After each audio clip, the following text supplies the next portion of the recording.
Welcome to the Reaction Radar. Today's story is one every dad needs to hear. A family in Vancouver, Washington just tried to go about their day, get a second visit from a delivery driver. This time, he's armed and angry over a tip. What started as a grocery drop-off. It ended with a man having to defend his family and save them from possible tragedy. Without any further ado, let's jump into this. Caught on camera in Vancouver, Washington, a man says he had to fight to protect his family when a now former DoorDash driver showed up at his home with a gun. That driver was apparently upset over how he was tipped. Those tense moments could have escalated into a tragedy. Alma McCarty has a story.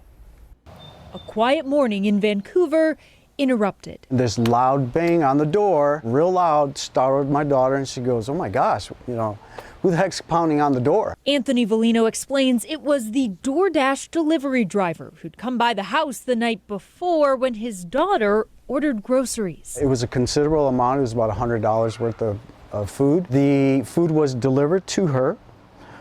Apparently, she had to give a tip through the online system, which was deducted. But the driver had apparently wanted a cash tip. And for a second, Volino thought about giving him one. How are you going to make a delivery and ask for cash tip? That's crazy. I get it. Some places now, I'm not sure with like DoorDash and, this type of delivery, how it actually works. But I know sometimes if you pay like a waiter or a waitress cash, that cash is theirs. If you pay like on a credit card, it gets split among the entire establishment. So if you went into Maine's restaurant, for example, and I'm the waiter, you pay me with a credit card, it goes to all the servers and the cooks and things of that nature. So I do know that, but this is crazy that you would have to ask somebody for cash tip. Like, he again said, "I want my tip." That's when I said, "Whoa, whoa, whoa." He leaned in like I didn't hear him, and that's when I put my hand up like. Yeah, see, now that's become a little bit more excessive. That's almost borderline breaking and entering. Stop sign, and I said, "Hey, hey, hey," and I said, "You need to leave now." A scuffle ensued, and that's when Volino realized the man at their door had a gun in his waistband. When I felt the steel, my heart just sank. My heart just sank. I was like, "Oh God, help me now." He tripped right here, and he tripped up against my wife's car. And he tripped up against the wife's car. I like this guy. That's awesome. Hey, how would you have reacted? I know how I would have. You come to my house, acting this way. My daughter's there, my grandkids are there, and they're scared. Stand by. As he was on the ground, I came about right here, and I leaned over and I cleared the handgun. Vancouver police arrived soon after, identifying the suspect as Robert Delahant and arresting him. The spokesperson for DoorDash told KGW that the company has a zero-tolerance policy for harassment of any kind. What happened was unacceptable, and the dasher involved was immediately deactivated. And my kids. What do you guys think about that?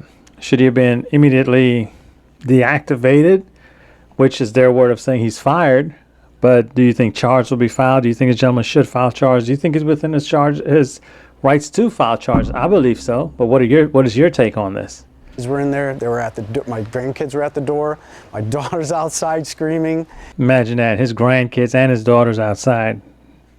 If he would have drew that gun and missed me and shot one of my kids, it would have been devastating. That was Alma McCarty reporting. So the suspect faces felony harassment, DUI, and assault charges. Oh, wow. DUI as well. Imagine that. Now, this is like the third video that I've done where we've had somebody from Checkers, somebody from Popeyes, now DoorDash that are armed. You notice pretty soon that the question is going to come in to play politically, right? Saying that should people be armed? When you have incidents like this where you have a weapon but you're not taking full responsibility over it, what is your thought process on this? I would love to hear your comments on this.